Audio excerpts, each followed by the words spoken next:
नमस्कार, रश्मीचा तडका या चॅनेलवर खूप खूप स्वागत। आज मी तुम्हाला शेपूची वडी करून दाखवणार आहे। आपण शेपूची भाजी खातो, कुणाकुणाला शेपू आवडत नाही, ढेकर येतो, पण ही वडी ज्यांना आवडत नाही ते सुद्धा अगदी आवडीने खातील बघा। चला मग आता आपण वडी करायला जाऊया।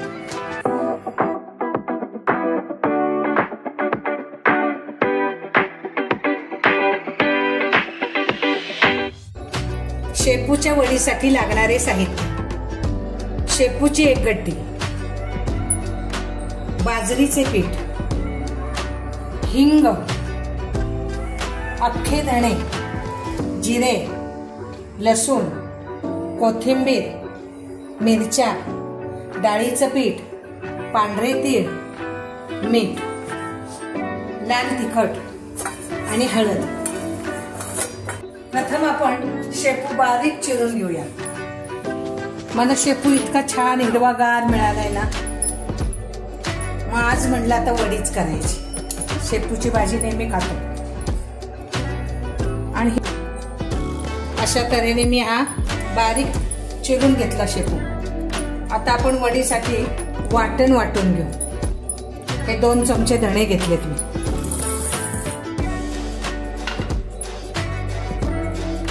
1 चमचा जिरे घेतले, 4-5 मिरच्या घेतल्या, लसूण पाकळ्या घेतल्या 10-12। लसूण जरा जास्त घ्या म्हणजे वास चांगला येतो, चव पण छान लागते। आणि कोथिंबीर,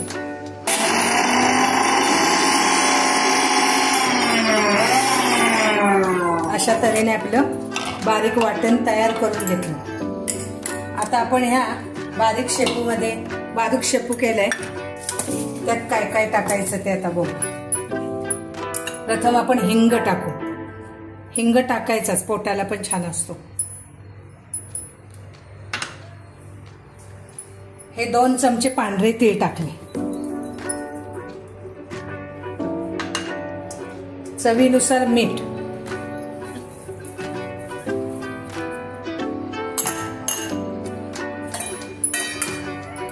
एक अर्धा चमचा हळद, आणि आता आपण मिरच्या घेतल्या। मग आता तुम्हाला तिखट कसं लागतंय त्या प्रमाणात मी एक चमचा टाकते।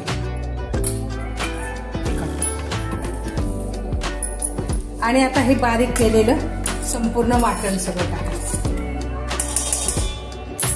आता हे साहित्य मी सगळं टाकलं, आता हे सगळं एकजीव करून घ्यायचं।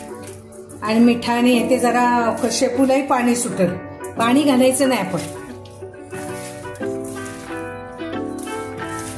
आता हे पूर्ण आपलं एकजीव करून झालं, आणि आता आपण हे 10-15 मिनिटं असंच ठेवू। म्हणजे काय होतं, शेपूला पाणी सुटतो, म्हणजे जास्त घालण्याची गरज नाही। हे बघा, आता आपली 10 मिनिटं झाली। आणि आपण 10 मिनिटं का ठेवायचं, म्हणजे सगळे हे मिश्रणाला ना पाणी सुटतो, ओलसर होतं, आणि वास सुद्धा इतका सुंदर येतोय ना। धणे, जिरे, लसूण, खूप छान वास येतो। हे बघा, आता आपण बाजरीचं पीठ टाकू।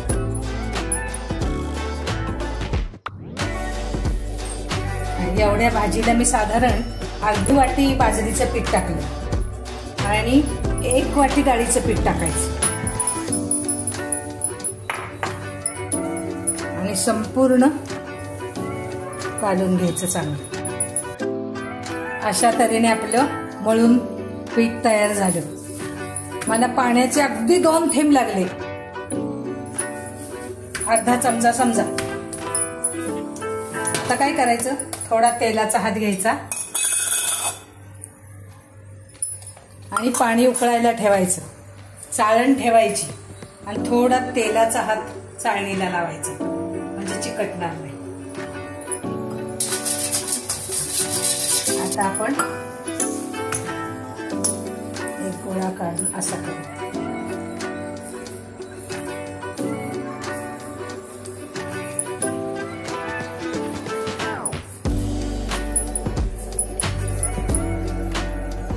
आणि आपण वड्या ठेवल्या ना थोडं अंतर ठेवायचं आणि या फुगतात थोडं.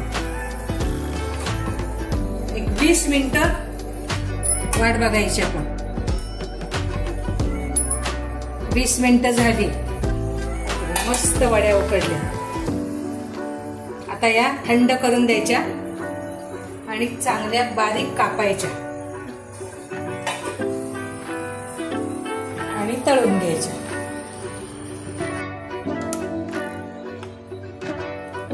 अशा पातळ अशा वड्या कापून घ्यायच्या.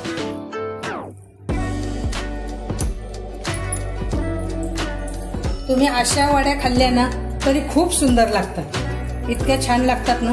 माझी दोन्ही मुलं वरद विनायक आवडून खातात.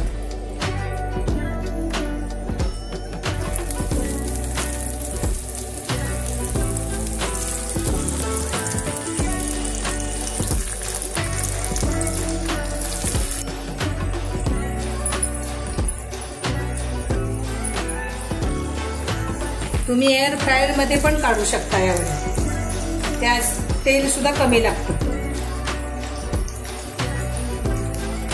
अशा तऱ्हेने आपली कुरकुरीत शेपूची वडी तयार झाली. तुम्ही करून बघा आणि कमेंट करायला अजिबात विसरू नका. खरंच खूप छान लागते. लहान मुलांना तर शेपू आवडत नाही ना, अशा प्रकारे तुम्ही वडी करून द्या. खूप छान लागते. Bye bye.